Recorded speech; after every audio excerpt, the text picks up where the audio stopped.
changed the number as to what your eligibility is. If you look in here even, you'll see that there's commodities. We have commodities for seniors, and then we have regular commodities. If you look at the numbers, you'll see that we've increased our numbers. What page is that on? You look at page 7. Look in the bottom of the right-hand column. You'll see that the TFAP commodities is commodities for families. You just have to be below the poverty level to qualify.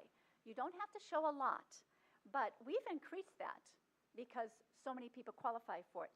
But if you look at the senior one, which is the one right above that, the CSFP, they have a lot more restrictions. You have to be 60 to basically get this.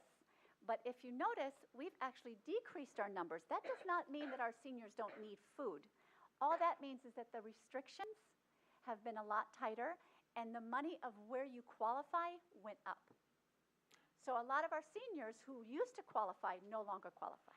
Can you tell me how many people come in on average, say, during a week for the services? Because this is only going to increase possibly as this year goes on. One of the reasons that we hired a social worker is because I spend probably 45 hours a week taking care of seniors in that capacity. That's what the need is. I spend 3 days behind a closed door taking care of seniors, and that's 1 hour per senior. So what you're doing is just trying to guide them. I navigate and help them through the paperwork. When they fall out of the system, I try and get them back in, try and figure out which ways, how can I find a better plan D for them that they can afford. It's not easy. It's nerve-wracking, but the worst part about this is that when they try to call themselves, they can't hear what's going on those machines. Correct. Nobody, they can't reach anybody. So we basically help navigate that system for them. But it is already showing signs. Every day there are new restrictions. We're not seeing it in the papers, but we're seeing it from the side of trying to help them. Medicare and Medicaid have both been cut. A lot of people who qualify for the special help. Special help is for Medicare D. It's to help with premiums for Plan B and premiums for their medications. So if you qualify, and normally you have to make about $1,200 from Social Security per month, and then you qualify. And it really helps a lot of people, especially when they have, when they're diabetics and they just cannot pay. So we've noticed a lot of change in that. People who were qualified, I had no problem. If you were $1,400, I could get you into the system and I can help you with that. Now, every day, people are falling out of that system and they're going into the 50% versus the 100%. This is not Medicaid, this is Medicare. It is considered Social Security Medicaid. Okay. Yes, yeah. It's a Social Security program that is considered part of Medicaid. Are these people 65 and under or over 65 and older. Okay. We also, part of the group that we serve, because they just don't have anywhere else to go, is those who are on disability. There are a lot of people on disability in Buchanan. As we all know, the drug problems was supposed to go away under the current health plan. We don't know what's going to happen with the new health plan, because that's the main thing that helps people who are 65 and over. It helps everybody, but if you're 65 and over, the donor hole was supposed to go away, but we don't know where that's going to go now. Right now, the group that's really hurting is from 50 to 65. 65, right. Yeah, me. Yeah. If it's possible, maybe sometime this week, I would like to come in. If you could call me or whatever, I would love to come in and discuss some things with you. Absolutely. Maybe you want me to talk to me after the meeting, or? Perfect. Or if you have to go, I think you got my number. I do. You can call me. Absolutely. Thank you for the information, because I think it's very important to know what's going on here in Buchanan. So you got 32 Meals on Wheels right now. 32 Meals on Wheels, but that does not include our congregate. Our congregate are people that come and eat lunch daily. We go anywhere from 12 per day to sometimes 30, depending on which meal we have and what kind of programs we actually have right afterwards. A lot of people come because they know that there's a program right afterwards, so they will eat. Is at the that senior based center. on income, or is it they can come in, pay Based for on it? income. Okay. And it's a senior program. So if you're not a senior, you can still come with your family, with your loved one, Sure, but you can eat for $5. right, Yeah. okay. And it's a good meal for $5. It's a As healthy meal. usual, Monroe, you're a bundle of information, and you do a great service for Buchanan. I appreciate hope it so. over the many I years. really do. I'd like to get together with you and discuss a few other things. Absolutely. Thank you. Okay, anyone else?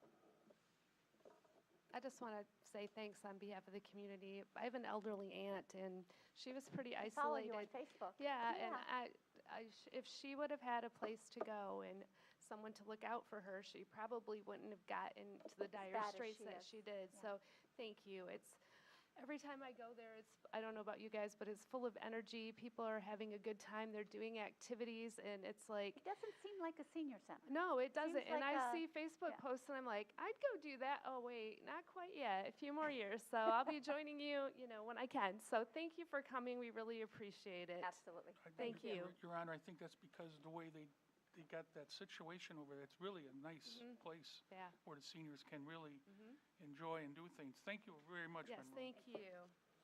All right, we're still under item 6, and the next report by departments, committee, and boards, we're going to hear from the Buchanan Area Chamber of Commerce, and our Executive Director, Randy Hendrixson, will be giving a report. Randy?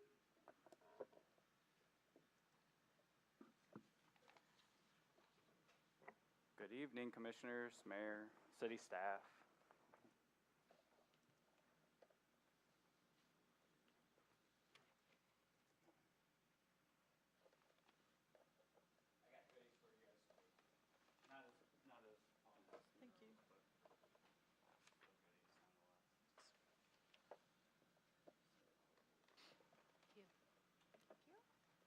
Thanks, Randy.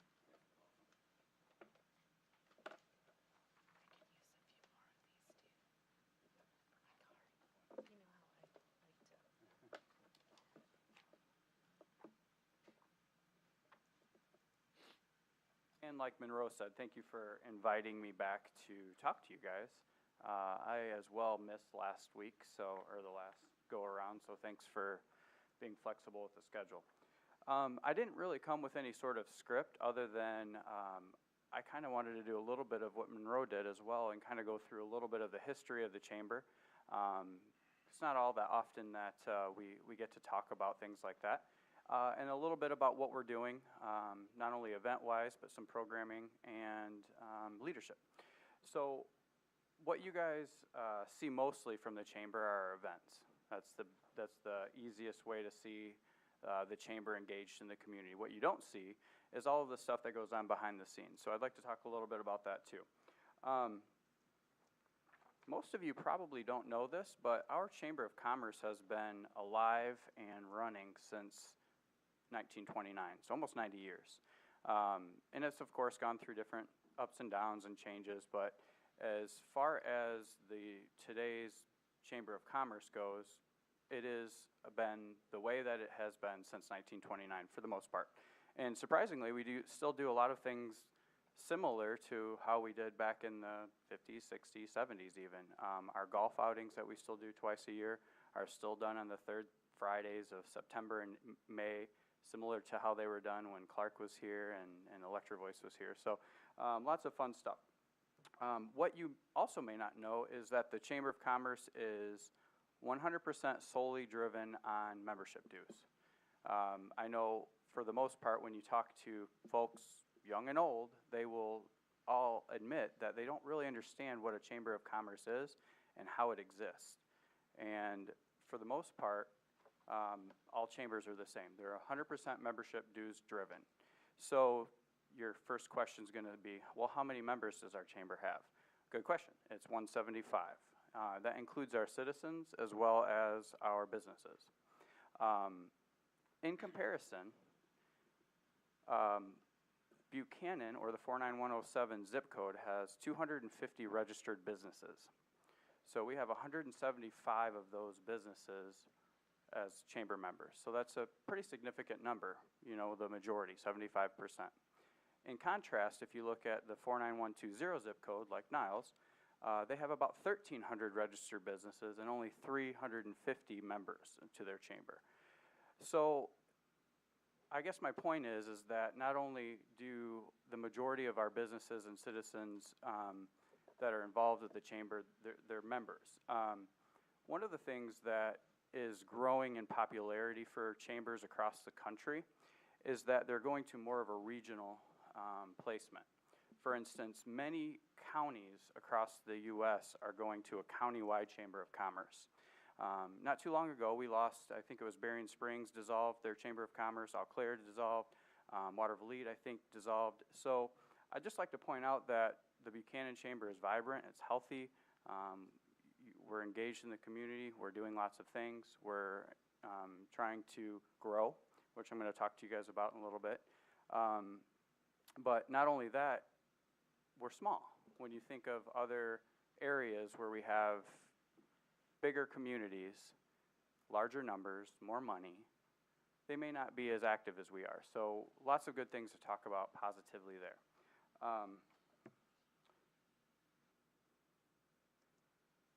Monroe got to talk a little bit about her leadership, so I'll talk about ours a little bit. We have 15 board seats that are sanctioned off and allocated for the chamber. All 15 of those are filled. In fact, we have our city manager sits as one of our board of directors. They're 3-year terms, and there's quite a few folks in this room that have either been part of the chamber as a director or staff or what have you over the years. So just kind of give you a little bit of inner workings on that.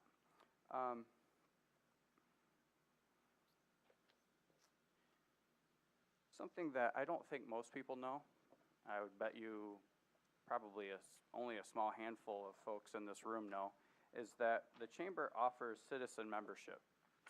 And I'm constantly asked all the time, how can I be part of the chamber? How can I be more involved, or how can I help? So I just brought the Discover Buchanan brochure because it's a pretty handy brochure. And on page 44 breaks down our membership structure. And the last one on that line is citizen membership. You can become a citizen chamber member for $30 a year. So if we were to, let me back up a second. I think also most of you guys know my position is a part-time position. I'm a 20-hour-a-week chamber director. Not too long ago, 7-8 years ago, the chamber made the decision to drop down to a part-time director to make sure that they could balance the budget and stay alive. Well, if we were to just so happen add maybe 350 new citizen members somewhere in that neighborhood, we would be able to afford to have a full-time director. And I think you guys will agree that we get a lot done with just 20 hours a week. If we were to be able to step up to 40, we'd be even more productive. So I mentioned growth. As businesses grow and new businesses come into town, which I would like to talk about in just a moment, I would also like to challenge you guys to let people know that if they would like to be involved and help the chamber, have them write a check, $30 a year.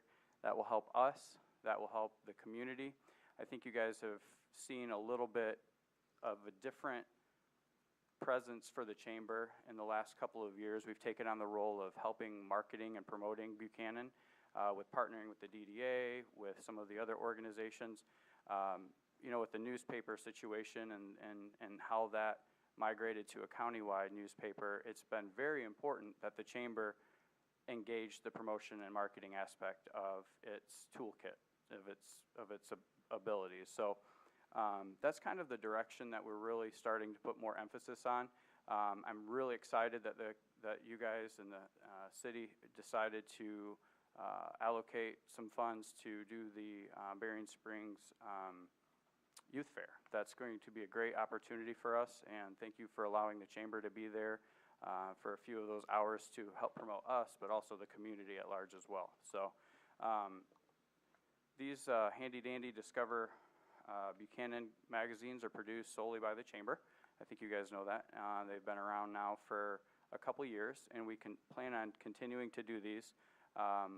If you guys see a location that you think they should be in and they're not there, let me know, and we'll get them there. So Before I introduce somebody to you guys, I'd like to introduce somebody. I would just ask if you guys have anything that you want me to take back to our leadership. Okay, Pat? On your handout here, is this, my copy is cut off, is that membership down on the bottom? It certainly is. It's the same thing that's in I this. thought it was a, Yeah. puzzle I needed to solve. What is that word that's Yeah, it's cut off. And Okay. the only reason why I brought this was just to kind of give you guys an idea of all of the events we do, and I think most of you guys know that. I'd be happy to recap anything, even a recent cruise in if you'd like. But I just wanted to bring that so you guys Thank you. saw This that is one good. pager. Okay, thank you. Yep, go ahead. Randy, I just want to let you also know, I appreciate all your hard work for this city, and it's also great to see another young person do this type of work. I didn't even know that you could have a citizen support. I'm filling mine out tonight. So, why I I just came. want to let you know all the appreciation that you do for the city. And also you had the newspaper for a while, so you did your best there. And I really appreciate your hard work and appreciate seeing a young person. Thank you. Thank you, Ms. Cherney. Anyone else? Okay. Before I leave, I'd like to share some exciting info with you guys if it's okay. We have somebody in the room that you may or may not have been introduced to yet. One of our newest chamber members, one of the most exciting new businesses coming to our community, Jen Tabor with Soldier Guitar Straps, brought her business all the way from Chicago here. Jen, if you don't mind coming up here just for a second, I want to put you on the spotlight. She kind of came on a moment's notice tonight, but I know many of you guys haven't met her yet, so I thought if it's okay, give her an opportunity to introduce herself as one of the newest chamber members. Thank you. I thought I was just going to have like 2 minutes and the timer was going to start, so quite an introduction. All right, so thank you, Randy. We moved here in January. I don't know if you're familiar with our business. I own a guitar strap manufacturer. We also do accessories, as in fashion things, headbands, cuffs, belts, dog collars. We are big in the dog collar industry. Everything we make is on recycled seat belt on the back.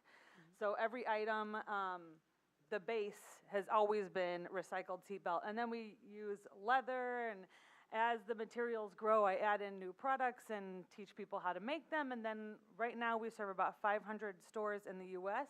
We distribute to 15 countries overseas, and we process about 30 to 60 individual custom orders off our website a week.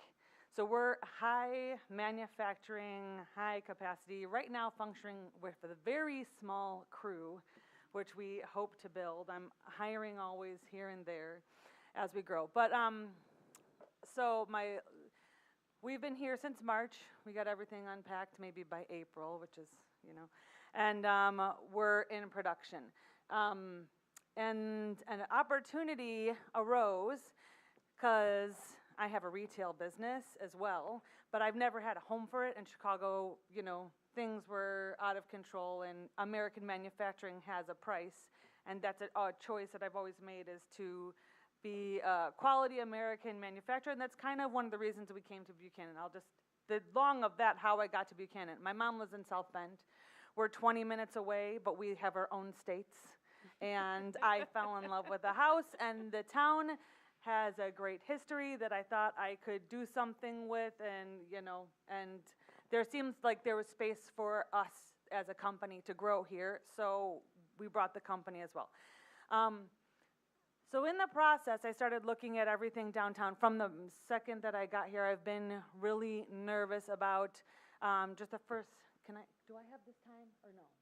Yeah, you don't have a time. No? Should I hurry it up? Okay. We're opening a music school down in the old Marsus building. I'm going to have adult group music classes. I found a way to bring something back to the city so that, that there is something in the downtown strip that is for the community. And I signed the lease with Tom. I don't know, everybody probably knows Tom.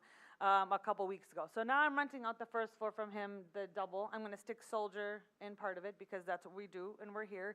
And then the other part is gonna be some sort of community music school / kids dance lessons / wine and art nights, canvas, so it's just gonna be some, life downtown for the people that are in town. I do not plan on competing at all with the art center. I have no background in art, and they are very good at what they do. So we're just gonna be another business in town that's supporting the other artistic things that are going on here. Brenda, Thank you. Yes, go ahead. first off, welcome. Thank you. I'm a transplant from Illinois also, so you're not alone here. I've been Yeah. here 15 years. Yeah.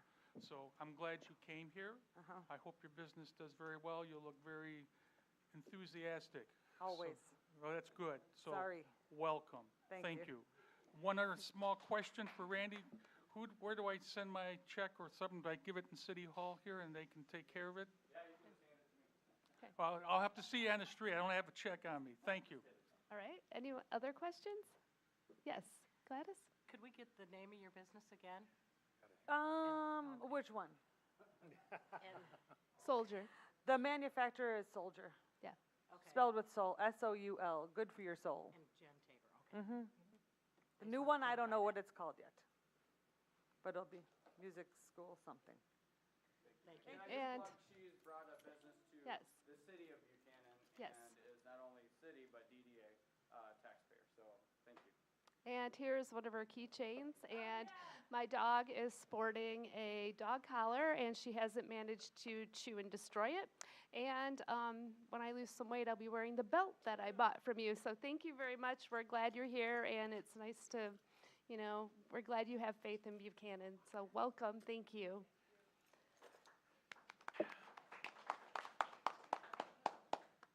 All righty, and thank you, Randy, too, and see me for my membership as well. All right, we're going to flip over on the back side of your agenda. We're on item number 7, unfinished business, and we're on letter A.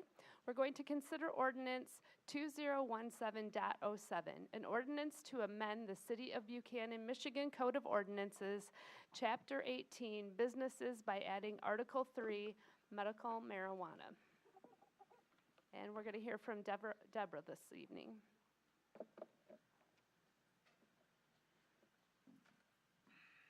Okay, Mayor and Commissioners, thank you very much. It's been a long road to get us to tonight, but I'm thankful and pleased that we've had the public hearing, and we're at the point where we have in front of us an ordinance that hopefully can be adopted tonight. At your place today, you saw a copy of a memo from the Deputy City Attorney to myself with a couple of his thoughts and comments. I had sent, of course, our draft ordinance to him. He has a trial going, and I received this email Sunday.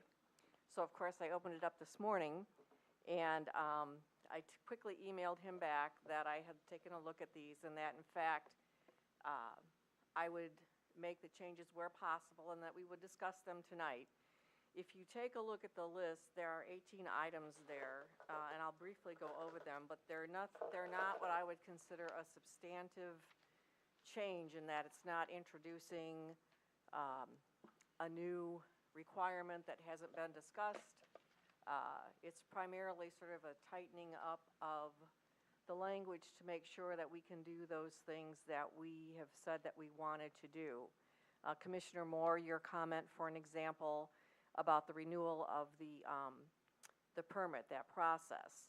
Under that section, I had added language that any renewal application will be subject to the same evaluation and scrutiny as the initial application, so that that way we're basically starting again to have that same review and that same input process. So I did add that language previously, so that's in there. But what I would like to do, I'd like to go down the list of the things that Rick and I discussed, and then if I can take a minute to address your comments also, since I just heard those.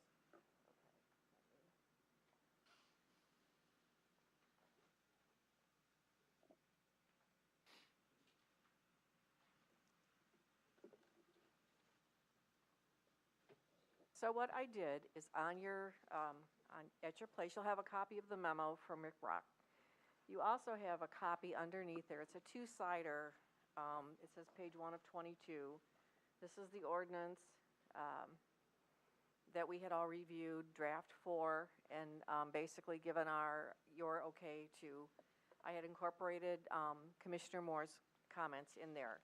So what you will see on your draft 4 right now, the verbiage that Rick had suggested is there in italics. And so what I'm going to do, I'm not going to flip through every single page, but you can. Your Honor. Oh, yes, I'm going to let Pat ask you a Yeah. couple of more questions. Well, basically, what was at our place is one that's labeled draft 4 and has page 1 to 22, and what was on our packet was 1 to 21. So you're saying the only difference, even though it added to page where it was the effect of what he had commented to you. Yes. There isn't like any other separate page that was added that we haven't had a No. chance to review yet.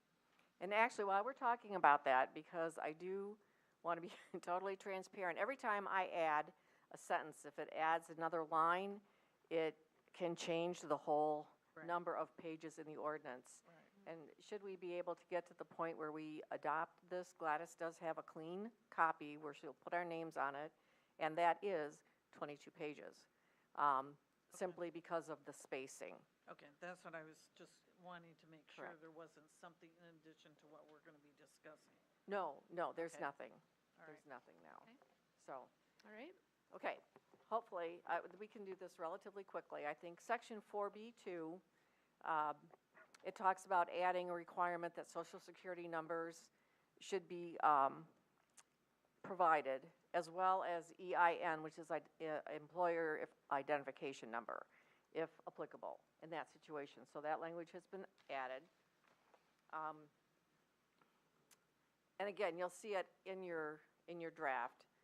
Section 4B3, do we want to have the applicant and shareholder list any businesses in which they have had an ownership interest in the last 7 years?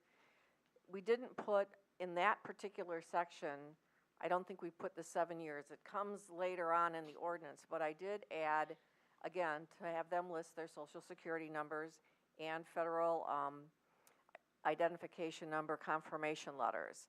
And that had, the EIN portion had been in the ordinance, we just had to add the confirmation letters. So that documentation is there.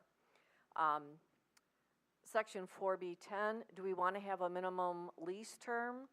I spoke with Rick this afternoon, and we both agreed that we, the city, did not really want to get into the business of reading the details of a lease and a property owner, because we're requiring a lot of information, that documentation in the permit application itself.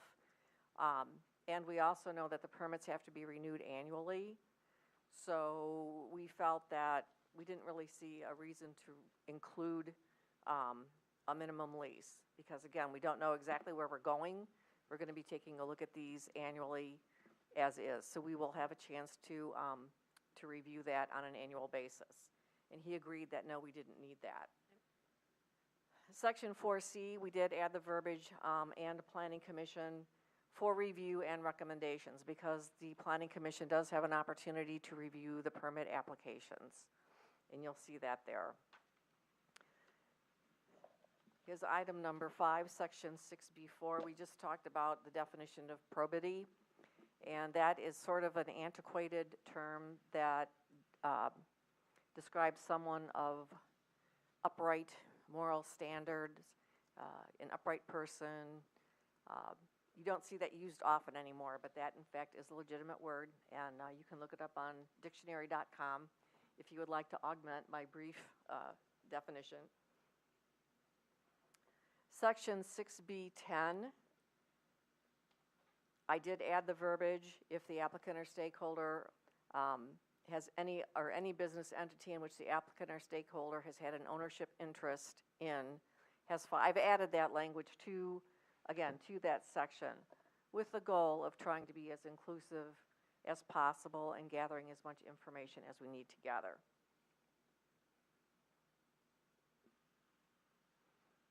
section, his item number 7, again, that's a Scrivener clarification of the language.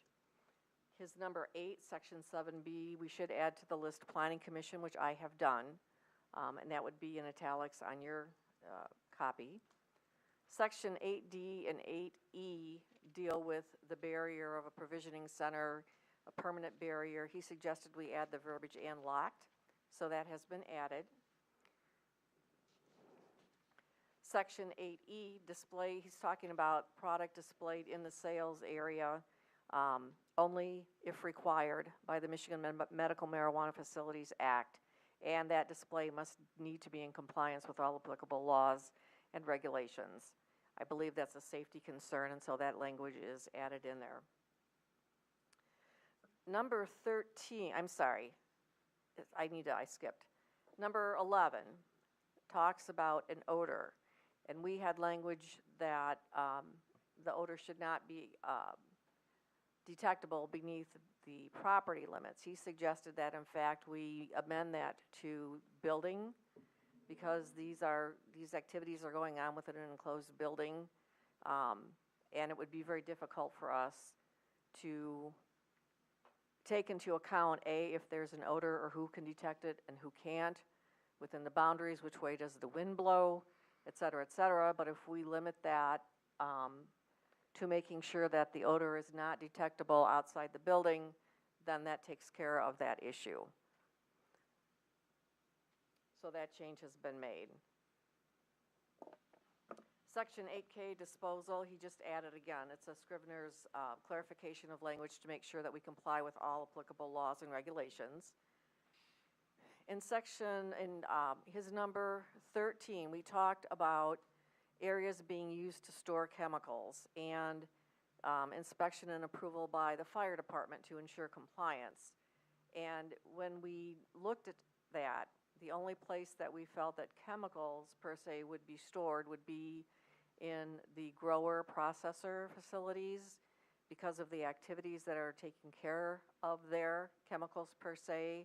In a provisioning center, we wouldn't have a lot of chemical storage there, nor would we have it in a safety compliance facility, because again, it's like a laboratory where those are being, we would have the product there, but we felt that storage of chemicals would not be totally significant.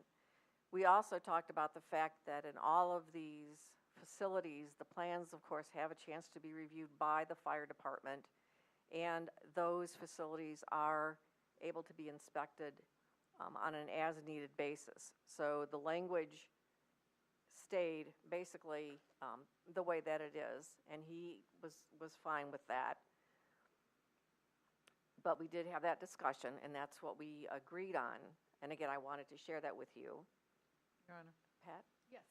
I have a question about that. So your feeling is that the testing facilities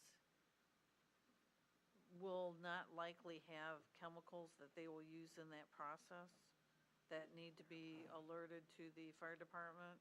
So I mean, I am not that familiar with what reagents, most kind of breakdown of products, you take some kind of reagents, and Correct. I don't know what it has to do to get their computer analysis, what kind of processing they do to their sampling, but I assume it will take some kind of reagents or something. Yes, So yes, it would. You're not neglecting to add that into this. No. Okay. The feeling was that at a testing facility, you are testing the product, and you have to test it somehow.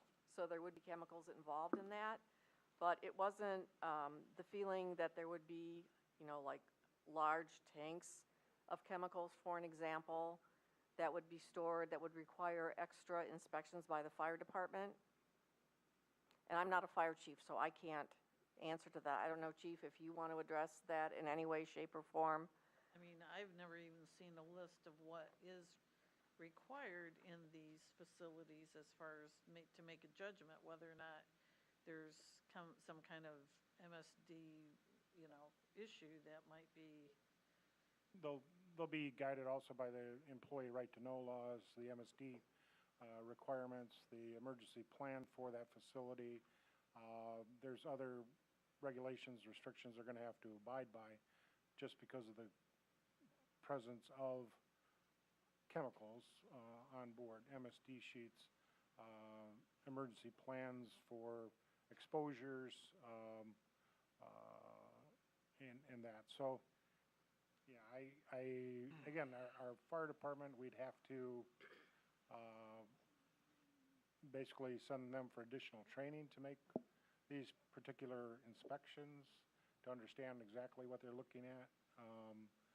So we're actually allowing the state and health department to perform those rather than the city taking on that requirement by the city.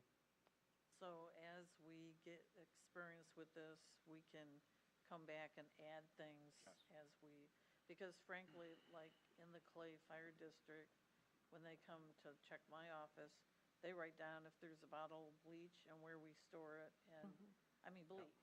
So, I mean, those are things that you may think something is not a noxious agent, but in the case of a fire, it might very well be. So, and because we don't really have this experience with this industry, you don't want to expose your firemen to something that we really don't know what, that in a case of a fire, that would be possibly a dangerous situation.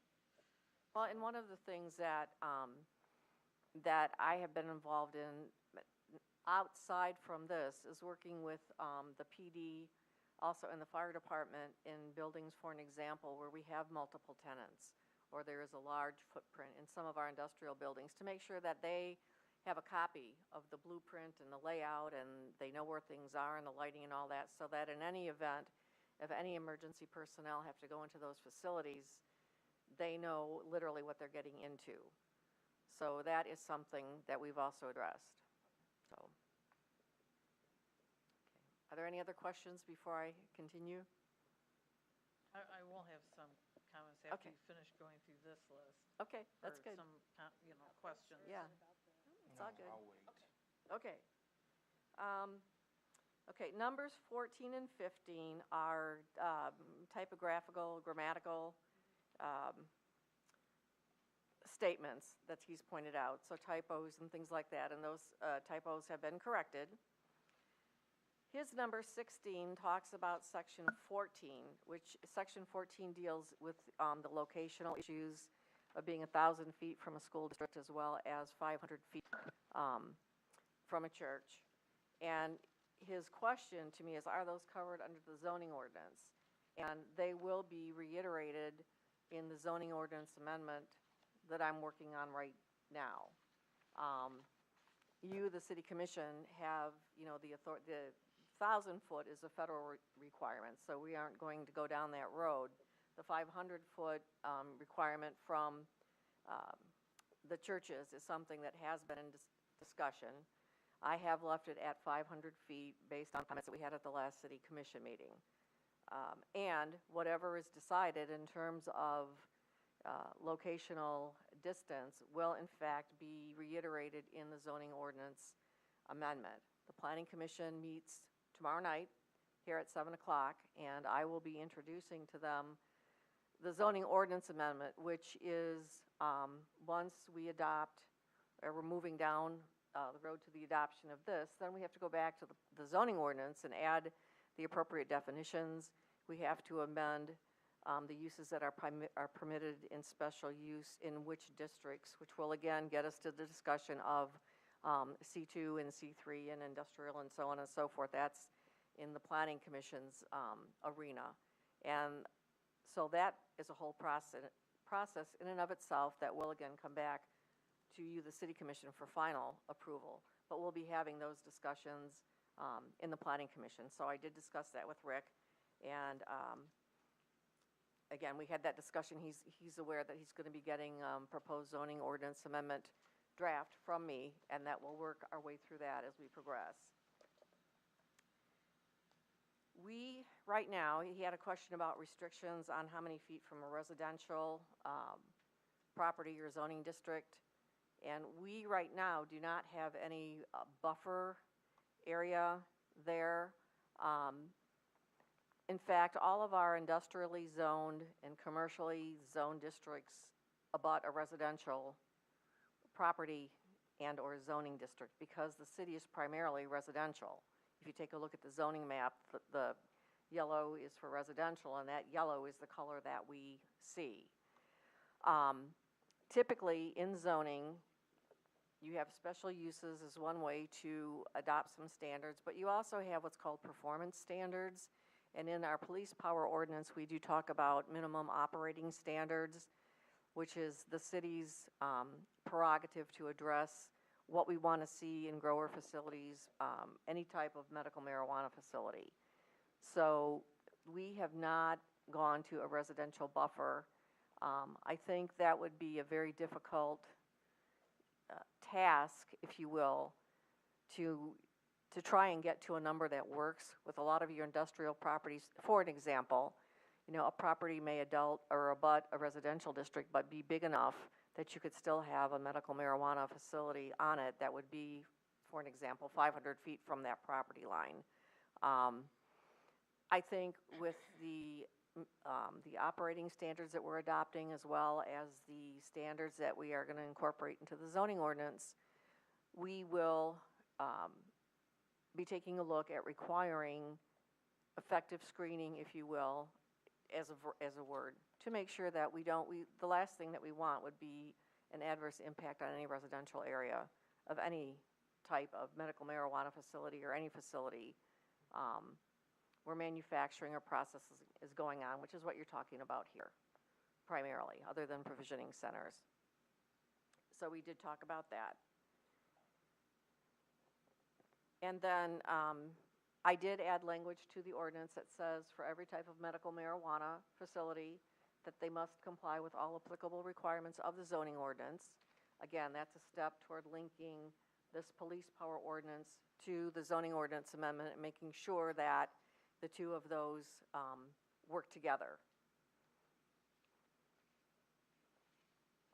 And then his number 17 is, it was a question for me. We had the word license instead of permit, so I changed that to permit because the city issues permits, not licenses.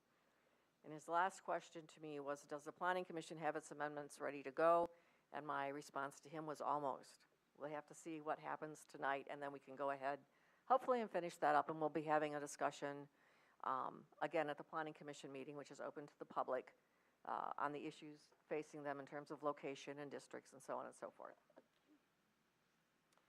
So that's my information that I have to present, and I'd be happy to answer any questions that you have. Okay, we'll start with Pat and just move on down. Go ahead, Pat. Sure. Okay, so one of the things I would like to, it's a little confusing in the verbiage, so I'm hoping you can clarify the three spots that I've kind of highlighted here. Okay. So I've just put them in this new version that you just gave us. Okay. So if you would look at page 3, section 3C.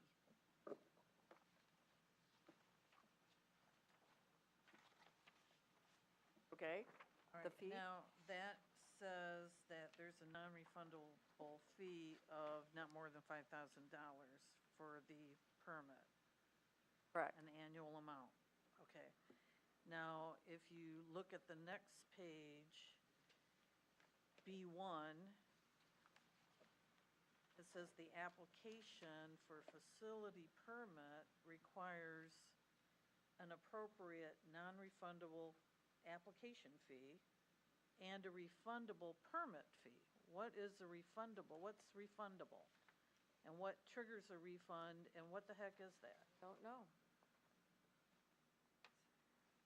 Okay, so that was kind of contradiction. And then there was a third spot. Okay, where's Okay. the second one again? The second one is on page 4 Okay. of 22, B, item Oh. 1. All right, okay. That should be non-refundable, right? There's two fees it's talking Right. about. An application fee, which says it's non-refundable, and a permit fee, which is refundable. And I don't see anything refundable anywhere else in this. There isn't. Okay, so There I'm isn't. glad I can supplement what the attorney is I finding. know. Okay, and then there's a third thing about fees, which I found on page 7, and I don't charge as much as the city attorney, let me tell you. Okay, item Neither F. do I. Neither do I. Item F, okay. So in this, my concern was the second sentence, fees shall be set by commission resolution for any stakeholder added after the original application is filed. Okay, page 7, At the very bottom. item F. Okay.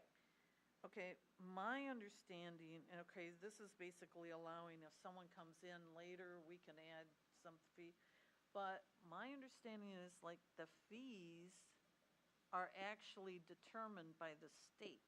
That is why we, in this ordinance, are putting up to $5,000 because according to the state law, we have to justify year to year what our actual costs are involving generating all this and justify. So every year it will be a different amount. That's why it is listed as up to $5,000. So really the fees are not determined by the city commission at all. I mean, correct? Or are they, or do we need to put with the, City grace commission- of the state or something? The state has the not to exceed $5,000 fee, but the city commission has a schedule of permits and fees also that we have that cover everything from zoning ordinance fees to all of that. So that's what this language is referencing. Yes, we have the $5,000 fee, but we also are going to have to take a look at our resolution and schedule of permits and fees to include this. That's the way I read it. We don't set the fees. The fees are set by we submit to the state in some way according to that state law as outlined by the city attorney. And I would like you to kind of clarify that since we're talking about this whole issue of the fees, is that's what they said, why it's up to $5,000. We can't just tell every person with their application, thank you for your $5,000. It might be $5,000 the first time, but if we can't justify the cost of processing that fee and the work of whatever it takes to get to this point, or however that spells out over time, the cost of inspections or whatever, our costs, we have to justify Correct. to the state. Right. And then they tell us what of that 5,000 we can apply, what our fee is. We have no actual ability. We have a cap. We can't charge any more than 5,000. Correct. But where it lies in that whole scheme, it could be 200 if we're not keeping track of what our costs are. Isn't this the difference between permits and application fees? Permits to the city and application and licensing through the state? No, it's not. It's not? How do you know? Because I'm just answering your question. It's not. Those are two different things. Right, the state issues licenses, we issue permits. We have been given in the state PA.281 the right to issue up to $5,000 fee for our process to get to our issuance of that. And we do have to justify what those In costs are. succeeding years. Correct. Later on, because the next year is not going to be 5,000. It will be based on what our costs are, which the state will review. And I have yet to hear how that is going to work out, but that's what we were told by the Right. city attorney. So Yes. if you could clarify this whole fee process for me, Okay. that is my concern. We have two different kinds. We have refundable, non-refundable. We've got things that are added if people are late getting on board. We need to, and I know you're saying there's a schedule later where the actual Right. amount will come in. That's not what I'm talking about. The language here should be and must be consistent so it's clear who is actually setting these fees and how that Okay. process is going to be Okay, determined. and Dale would like to weigh in a minute because he's on the Plan Commission.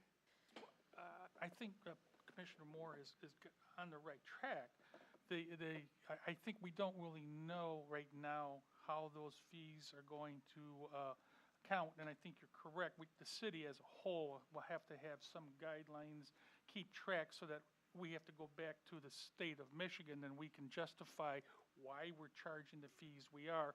And unfortunately, I think that's going to be a work in progress until we actually see what happens in the first year and what our cost would be.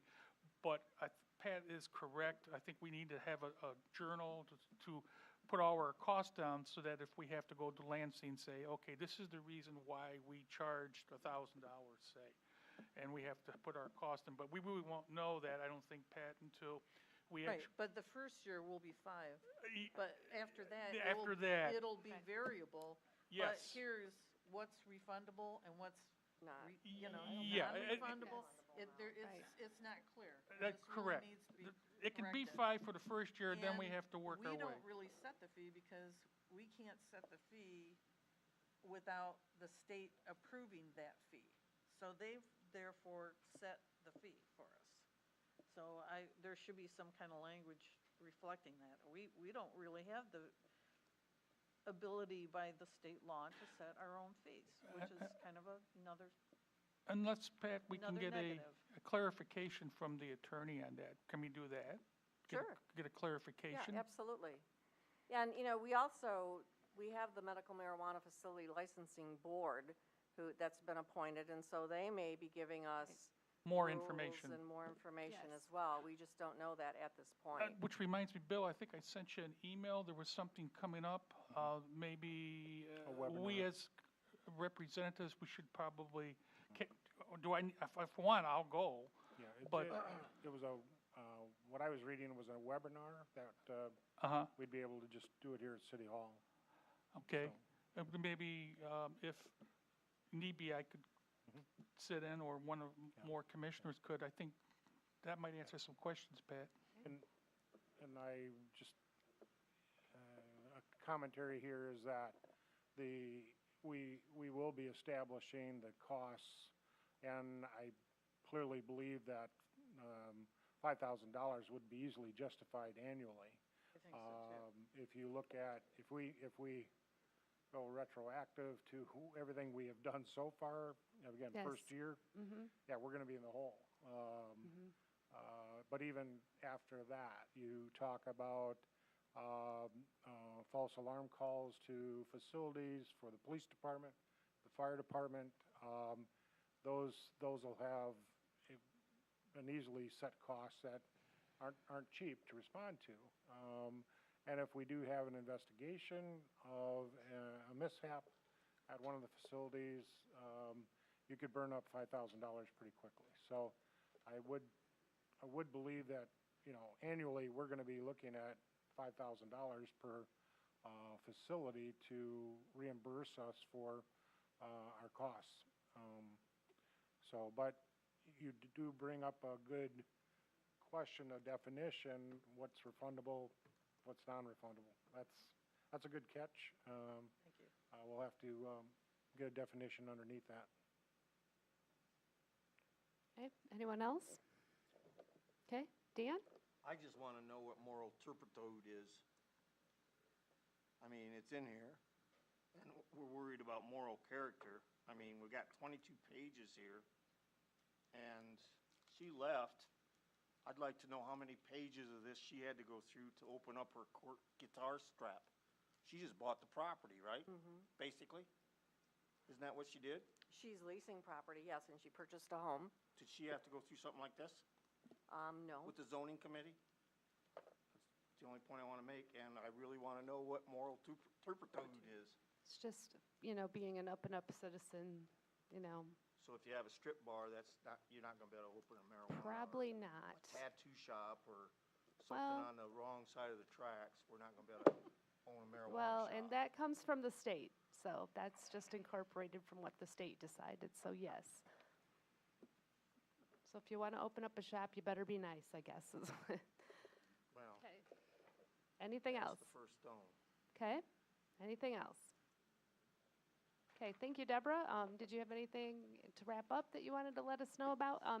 But people do need to know the meeting's tomorrow night at 7 here, right? Or is it 6:30? I'm sorry. It's at 7. 7, okay, here, and And this is our ordinance that comes before the city commission, they'll quote the general police power ordinance. Right. It's what the city says we will and will not allow within the city of Buchanan under our police power authority.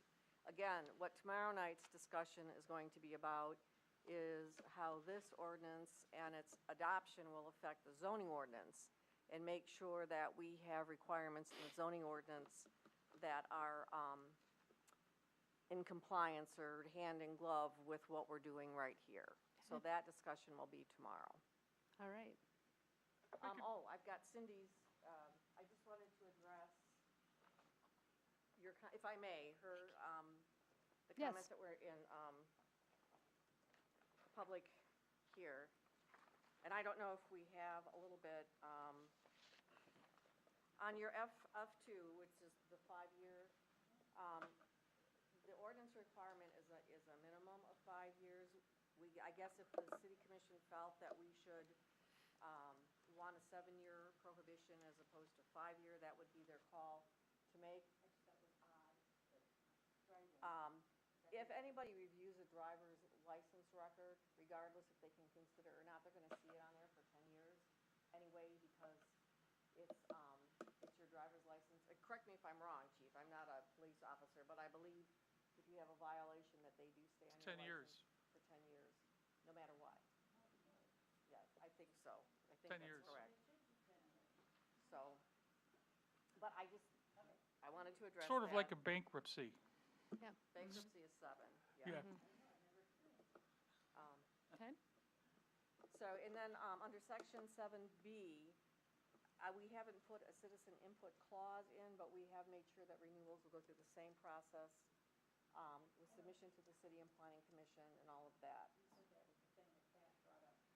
Right. But she's talking about if they apply to take that permit that they already got and they're transferring it Yes. to a different location, she would like to have public input at that point. So, which I assume would be at the planning commission, or there's, it's spelled out that Right. the same process for the initial application should be done on renewal, but she's talking about a specific Well, thing.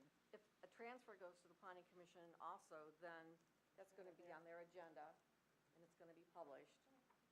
So that there is that. And then your last comment about not lowering the distance requirements, as we said, right now, 1,000 is federal, that's the same, and right now we do have the 500 one, that's what we have in the ordinance at this point tonight, that's still there. At this point, I am not. Now, if the city commission makes a change, they have the power to do that. Okay, yep. Okay. Okay, Bill, did you have something you wanted to add? Yeah, just a couple of notes.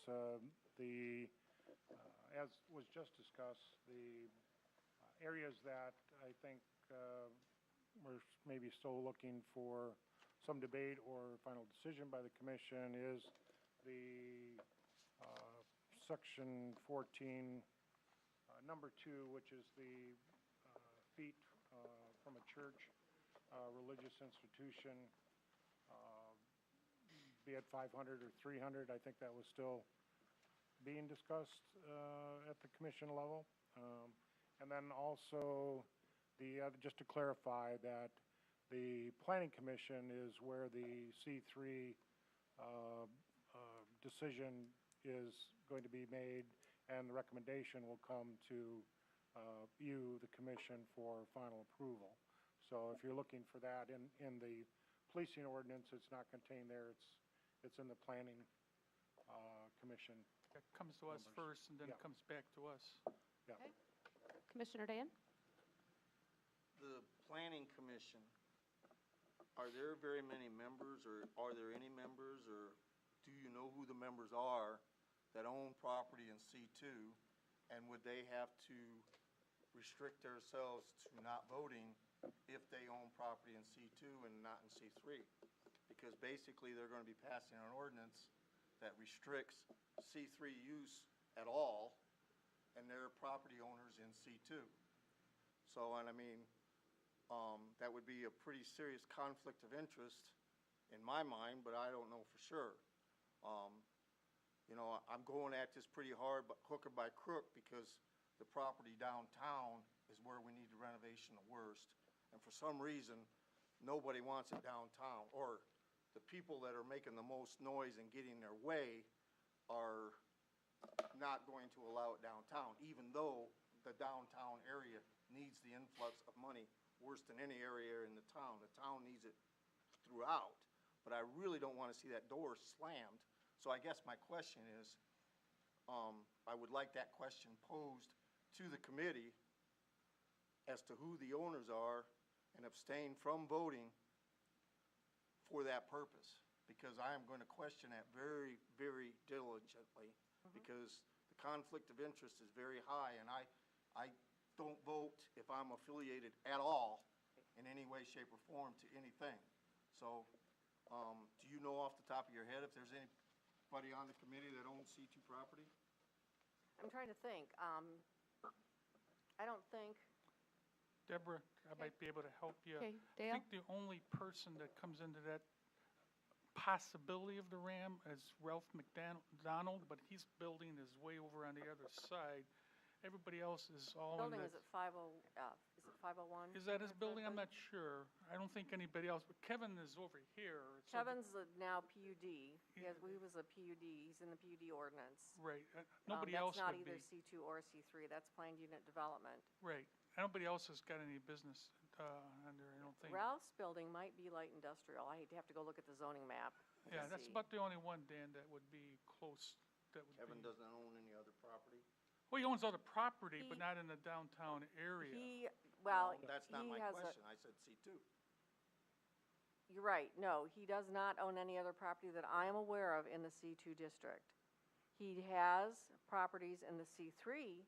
Right, because he even district. made mention that the 500 feet knocks him out of anything that he might wanted to do, because he owns the building right over here. Yeah, he has this building here. He Right. also has own- the Bardot building in the Right. downtown that I don't know if he owns it or his LLC owns it, or I don't know how that is described. He also is the property at the corner of Main and Yeah. East Front that is abandoned relic. I believe he is selling that on land contract to Dan Carlson. He still may be the owner of record, but again, that would be C3.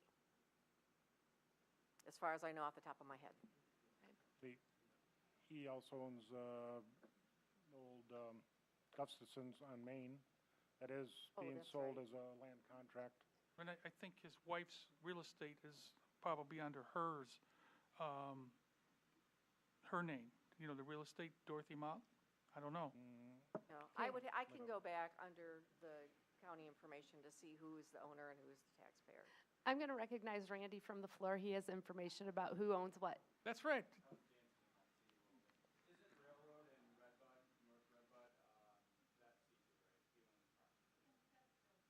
Okay, Okay, thank you. Sorry about that. okay, that's fine, yes. Thank yes. you, Randy. Okay, anyone else? Oh, yeah, Pat? Thank you. I don't believe that just because you own property that shares a zoning designation, that inherently makes you have a conflict of interest, because there's no direct financial reward that would be the result of a certain vote, yea or nay on this. If you abolish the whole of C3 and only allow it in C2, you don't have Mayor? a financial gain? Okay. Dale? I think Kevin can defend himself pretty well. He's pretty well, he knows exactly what's going on in the city, so I would let Kevin kind of answer that question if it comes up at the meeting. The only comment I was going to make is in the planning commission's bylaws that have been adopted and approved by the city commission, it does go into detail about conflict of interest and malfeasance in office and things that are not appropriate for a planning commissioner to do. Okay, Dan? That's all I'm really asking for. Yeah, I great. don't want anybody's opinion on it. I don't Right. want anybody, I brought it up because I feel very strong about it. So I want the bylaws printed out, and I want it before the vote is made, you Okay. know, because I want to know, please. Thank you. Okay, You're welcome. all right. Anybody else?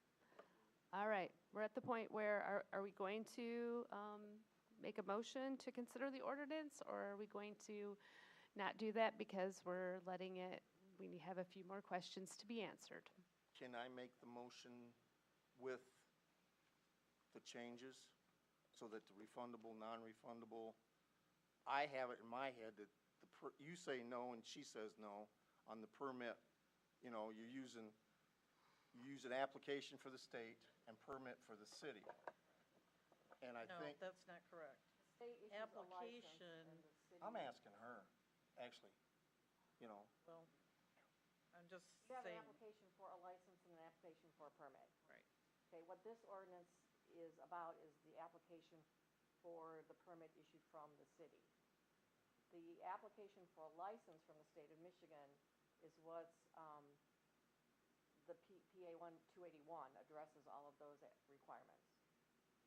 so that one mistake would be just, would it be a typo, the non-refundable, refundable? My belief is that there isn't anything that's refundable. But again, I would want to check with the city attorney to confirm that, because I don't want to practice law without. I think that would be wise.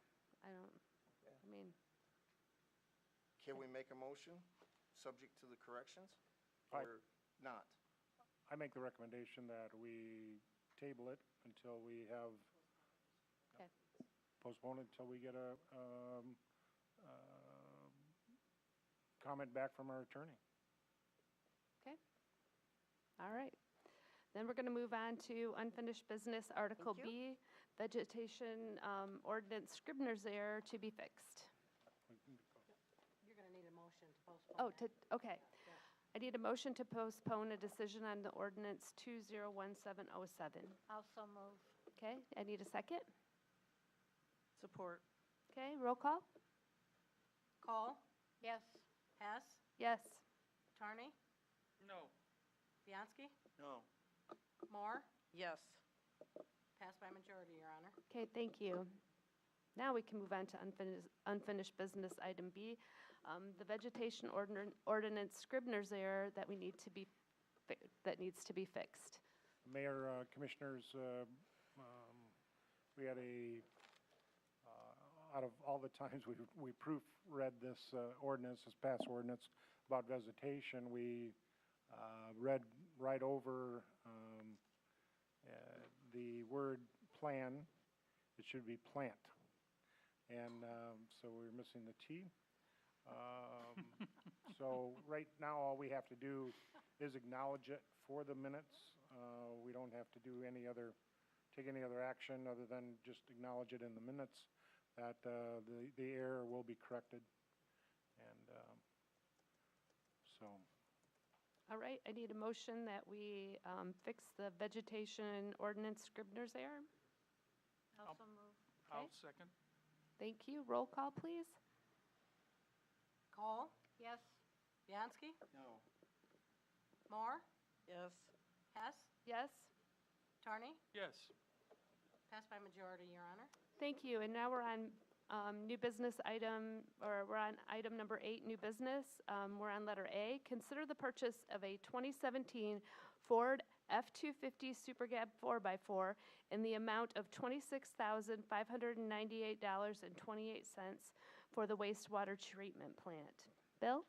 Your Honor, Commissioners, again, we've been looking for a good, solid, used pickup truck that'll give us some longevity at the wastewater plant for quite a while. We had several opportunities to go and look at good used trucks, but we're finding them at 120,000 miles and at the maximum dollar amount.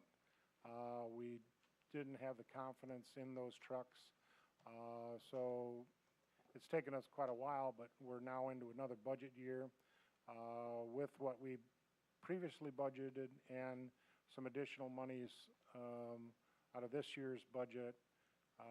We are in a position to buy a new vehicle through the state bid for several $1,000s more, but it's a new vehicle with 0 miles on it that will last us probably 20 years easily in its use at the wastewater plant. This vehicle, again, is 3/4 ton, but we do and will adapt this vehicle to run our hoists that will raise our pumps out of our lift stations so they could be serviced, much more dependable and reliable. You see 3 quotes here from area dealerships. They have a preference for a Ford.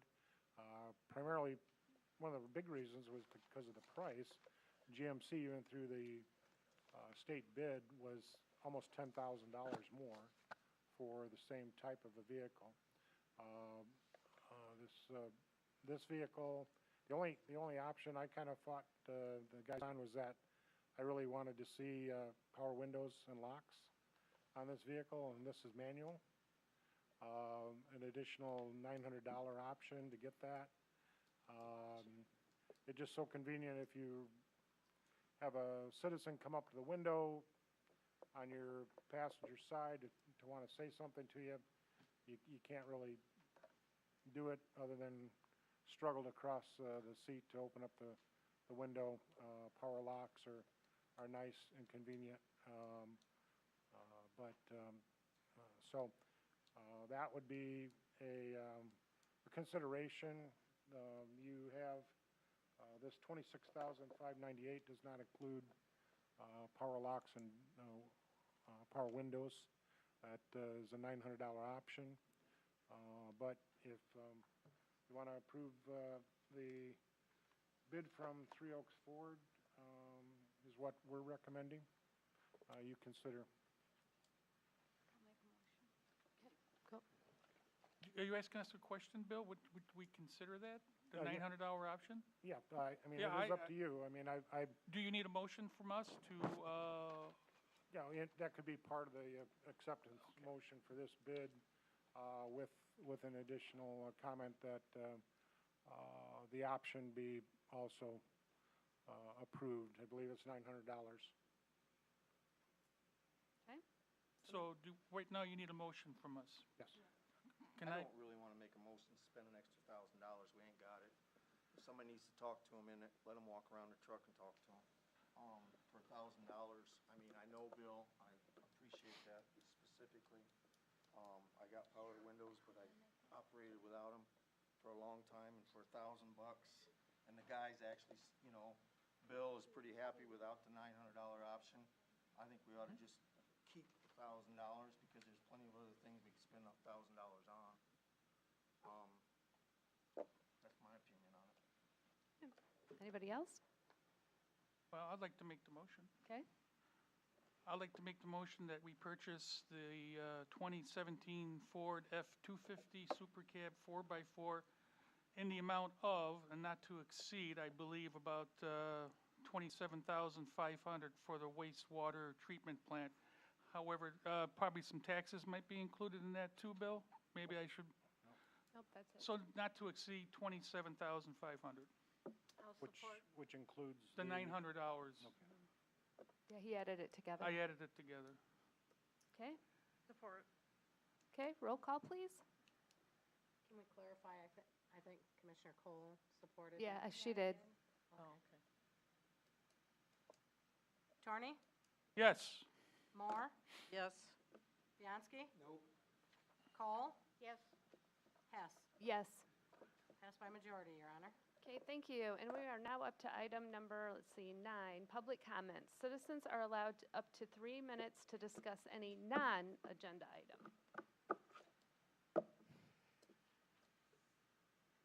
Any takers? Okay, since I hear some crickets, we'll move on to the city manager's comments. Item number 10. Bill? Yes, thank you. I'd like to thank Randy and Monroe for coming tonight and providing us some real positive reports about both their organizations. Again, Monroe's done a great job up at the senior center. We stop up there often. We also utilize their facility because it is one of the premier sites and facilities in the city to hold an event. I know Berrien County uses it for some of their commission meetings as well. So it is very impressive to walk in there and see all the activities that are going on constantly. It is a center and a valuable asset to our older population in the area, and we are blessed to have that in our community. Again, the chamber and the city has worked well hand in hand on a lot of projects. Again, as Randy said, I do sit on their board, and that has increased communication immensely. We do have a good friend in the chamber as we move forward to promote and progress this small community and moving forward and not becoming stagnated. Again, I think Randy touched on communities that have struggled, that have lost their chamber. It's because they have stagnated, and it's hard to recover. You know, when we slow down, we could become a victim of that kind of situation, and you know, so far we've stayed ahead of it, and a lot of it goes to the volunteers that Monroe has spoken about, that Randy knows we have to have in the community. It's quite an effort to keep this thing moving forward. One of the projects this year that we are, as Randy mentioned, we will be having a display at the Berrien County Youth Fair. Our community, the city, has arranged for 2 display booths at the Berrien County Youth Fair in the commercial building to just display Buchanan. We've reached out to several different of our local organizations to help us man that site, that booth, over the course of that week. Each of those organizations are asked to cover a 4-hour block of time at the booth. And during that time period, each of those organizations can promote, distribute information that they have an interest in. Again, we've invited the Preservation Society, the Scarecrows, the Art Center, quite a few different groups, and Commission is part of that. So we'll have to look at your calendars to make sure we can get you in the booth. But again, I think we have that ability to, because I don't know if you've ever seen a community do this, but it is kind of a little pioneering effort. But some of the things that we've had happen to the city, I think, are very positive. One is the Promise program. Okay, as I explained before, the Promise program takes us out of that envelope of just like every other community. We now have something that is unique, that we can offer people who live here a true benefit. We're not the same. We have that little bit of an edge. So that's one of the things I really want to promote in the Promise community, a Promise board, and those activities I hope will also participate in the fair project this year. Thrill on the Hill is around the corner. We're less than a month away now. I'm excited about that. We've had meetings, both general staff meetings and organizing, and then construction meetings with the crews that will actually build the hill. We are on target. I'm feeling pretty comfortable. We have our supplies. Again, working with the chamber on this year's event.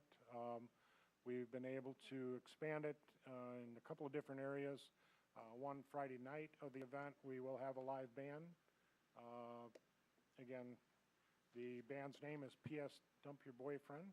It's a pretty popular group out of the South Bend area.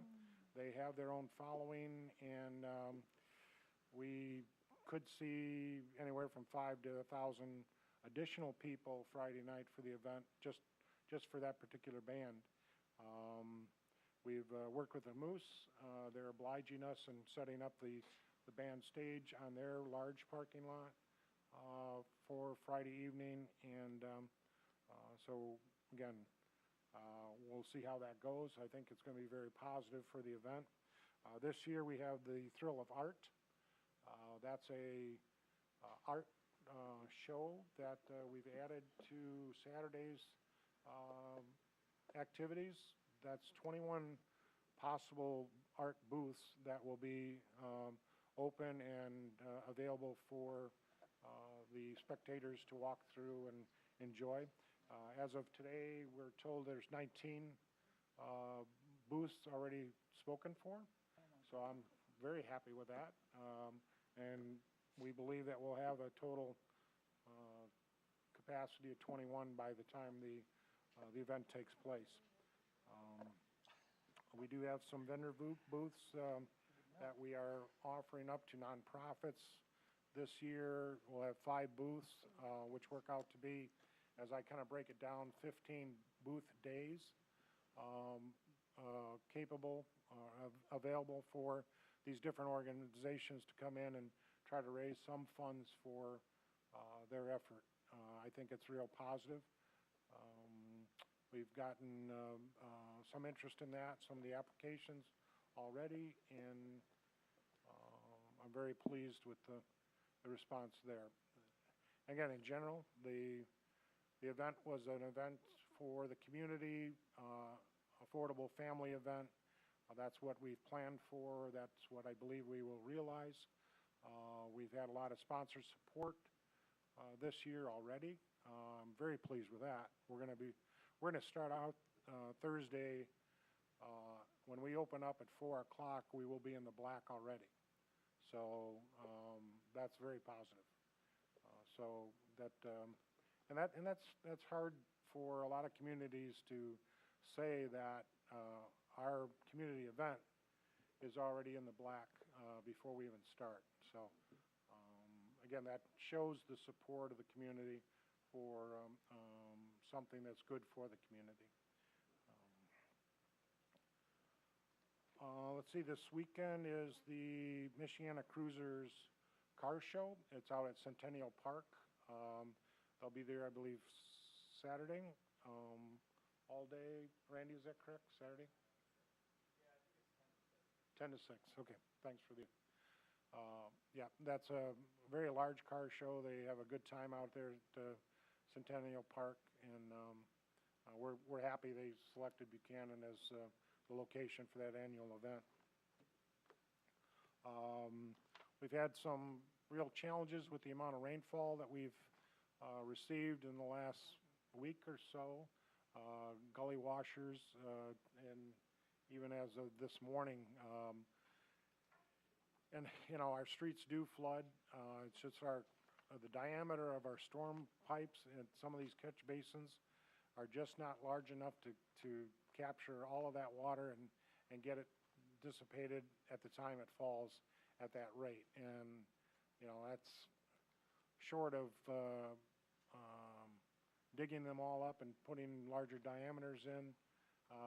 We've got to do what we can, and we try to keep them clean so it flows, but when you got a 4-inch, I don't know why they built some of these with 4-inch pipe, and it just can't keep up with the volume that it needs to. So we do try our best to adjust to those flooding situations, but again, we do have the saw grant that's going on. They just completed the evaluation of our storm system.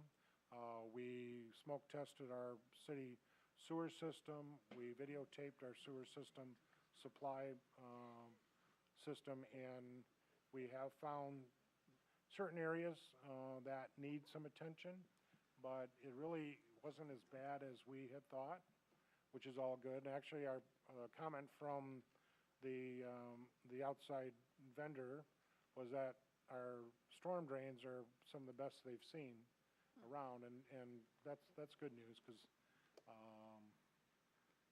those get very expensive to deal with.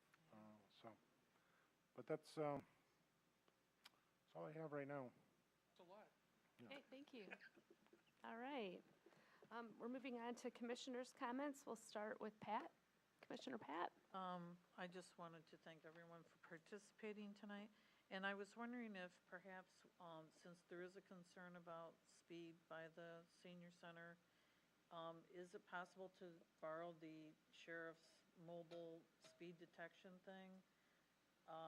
That little trailer to Yes. park up there Yep. periodically? And we can reach out for that, and again, Monroe and I will be getting together and starting with the police department to start to discuss that walkway, JT with the sidewalk. If we have a employee there that has a willingness to agree to putting the sidewalk down, that saves a lot of trouble. I mean, we do have the right-of-way. We could put the sidewalk in. I don't know why it was never put in originally, but there was a section that was omitted right there in front of that one house. And I don't know what the circumstance was, but we do have a right-of-way across that property anyway to put but if we have an agreement, that should flow pretty quickly. We could actually get that sidewalk in relatively soon. Because we could take advantage, you approved a 50/50 program with the sidewalks. This would be eligible for that, so we could have some city funding to help put that sidewalk in. But I mean, in the short term, borrow Yes. that trailer just to start letting traffic know Yep. what their speed actually is. Yep. So people need to sometimes be aware that they're being watched or monitored in some way. Yeah, what your comment prompted my discussion about that, but I just received some new equipment catalog today about pole monitoring speed limit signs that are solar powered. I thought that was really, really impressive, where it'll basically self-monitor coming and going on Rhinearson as you approach that intersection. That'd be great. You know, that would be a perfect aid good. to keeping the traffic regulated, self-regulating the traffic in that area. Okay, and thank you, Deborah, for incorporating and being so responsive to my comments from last time. Sorry to add comments every time, but I appreciate you. No, I appreciate you Yeah. doing that review. And, Sure. you know, they're actually in the law, the whole section on like speed and all that. So I was so focused on the planning part of it and where they were going that. Yeah, there's a lot of parts to this, so we might as well Mhm. take our time and get as good a document as we can possibly get. So I appreciate you responding to that. Thank you. And that's all I have. Okay, thank you, Commissioner Pat. Commissioner Dan? Where are we at on the Ross Sanders bill? Where the Escape room? the escape room, they have installed some carpeting in the back room of the facility. They were contemplating what to do. They would like to put a different floor down or refinish the floor in the side lobby and the walkway into the bathrooms. They've asked if they could refurbish that wooden floor. I met with Peter Lisi. He was a little hesitant in that, wanting to know if it was going to be a DIY type of effort. If that was the case, they prefer not to let basically amateurs try to redo that floor. He recommended that a laminate or some type of floating floor be installed over it to protect it and offer the facility some good flooring to work with. So that's kind of where we're at. We've installed the exit signs. We looked at a requested additional door to be installed. Got information from Alan about a vendor up in Kalamazoo that might have vintage appropriate doors for where we need to put a door.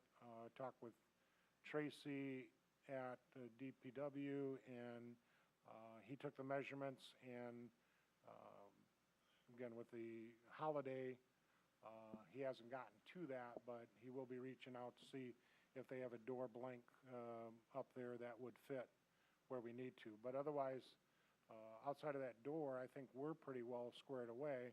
It's just getting the company to make a determination on what they want to do with that floor. So, Did you, we got our air conditioner fixed. yes. Did you get a furnace bid? Did I get a furnace bid? Oh, no, they're still in operation of trying to replace the ventilation system up here and adding the vents and removing the long, narrow vents, as you see, that showing the dirt that has been sucked into the system from the outside. We're replacing that and going to a large 2x2 vent that'll come off of our vent ductwork, and that'll be a lot quieter than what we hear here now. And if you look in my office, it's become a storeroom for all of that equipment. So, yeah, I hope they quickly get to it. But no, we haven't gotten to the point where he's looked at the boiler and what it would cost to change that out. Thank you. Okay. I just want to say thanks to Monroe and Randy, too. Okay. Anything else? Okay, great. Go ahead, Carla. I don't have anything. Okay, Dale? Oh, thanks. I reached out to a mayor of Matson, Illinois, Sheila Chomber Curran. She was a longtime employee of People's Energy with me, and she was actually one of my employees. She hasn't responded to me yet, but I was going to give her a call. My email to her was that I invited her to come to one of our meetings, and I, in turn, would like to go to one of her meetings. Would that be okay if I gave her a call to follow up on that? She just got elected mayor of Matson, Illinois, and they just took down Lincoln Mall out there. I saw her in one of our employee newspapers, and I didn't know she was elected, so if that's okay, I would like to give her a call, if that's okay. Yeah.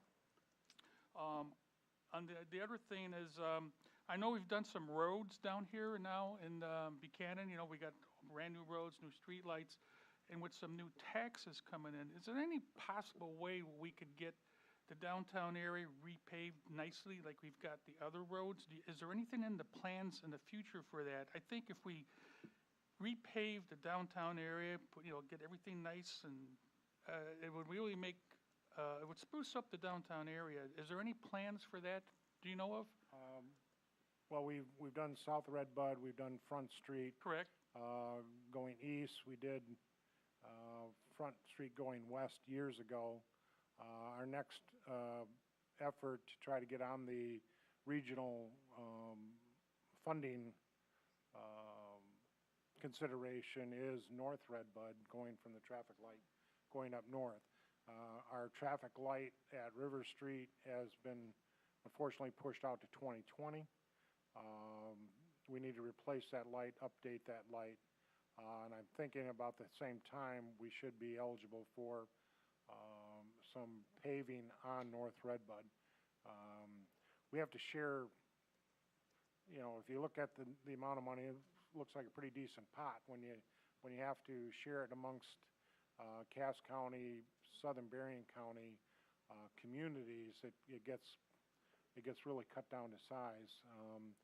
We've been able to grab substantial pieces with the traffic lights, the repaving of Front Street uptown,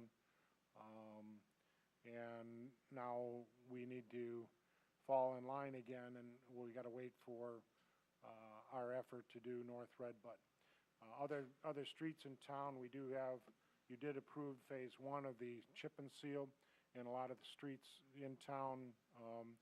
We just got the information this week from the County Road Commission on what phase 2 streets would be. I'll get you that hopefully maybe in the briefing this week for consideration and approving at your next meeting.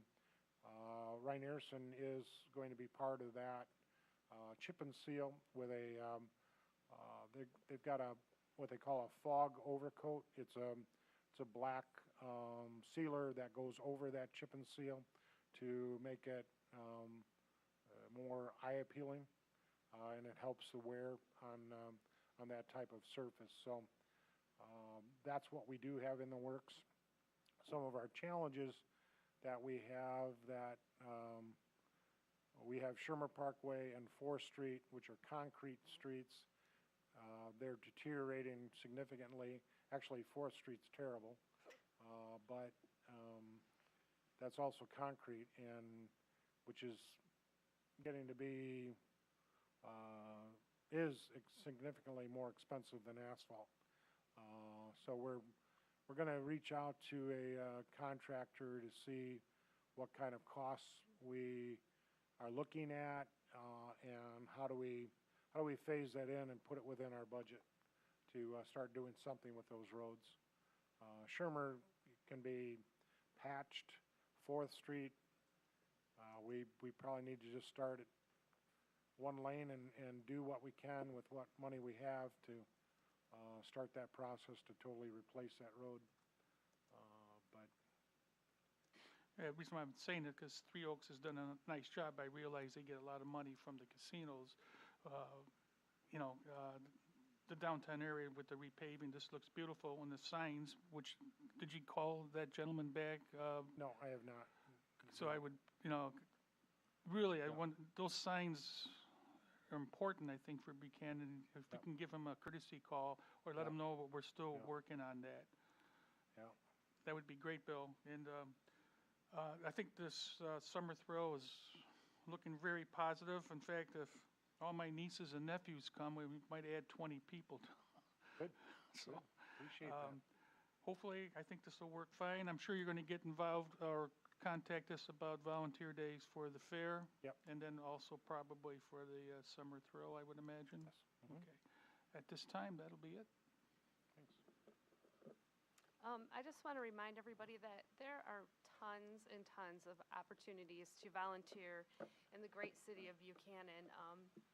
I've noticed a few places on social media lately that people are just wait until they're so upset to complain about things, and then we can't monitor all corners. I want citizens to know that we can't monitor all corners of social media. If you have a problem, please do not wait until you're so upset that you just want to move out of Buchanan, because there are so many things that can be done with your frustration before you get to that point. So please, if you are having problems in your neighborhood, and one thing people can do to really help, especially with all this heavy rain, is please, if you see your neighbor and you're friends with them and they're mowing and their clippings and their sticks and everything is going into the road, just say something kindly to them, because that's how we've had, the last time it rained, Ottawa Street was completely covered with water. It was 4 inches deep, and it's because all those sticks and grass washed down the hill. And then, and then we have small pipes that get clogged easily. Please, we're a community. We're supposed to be helping each other. And, the last week or two, there's been some really grouchy naysaying about what's going on in the parks and everything. And if you come to us first, everybody pretty much has my email. Everybody has City Hall. Please let us know right away before you're so frustrated that you just want to lash out. We would really appreciate that. City Hall prides themselves on customer service, and this should be your first stop to get your problems handled before, you are just beyond frustrated. So I just wanted to throw that out to everybody. So thank you. Very well put, Mayor. Okay, and with that, we're at the end of our meeting. I'd like to have a motion to adjourn, please. I'll make that.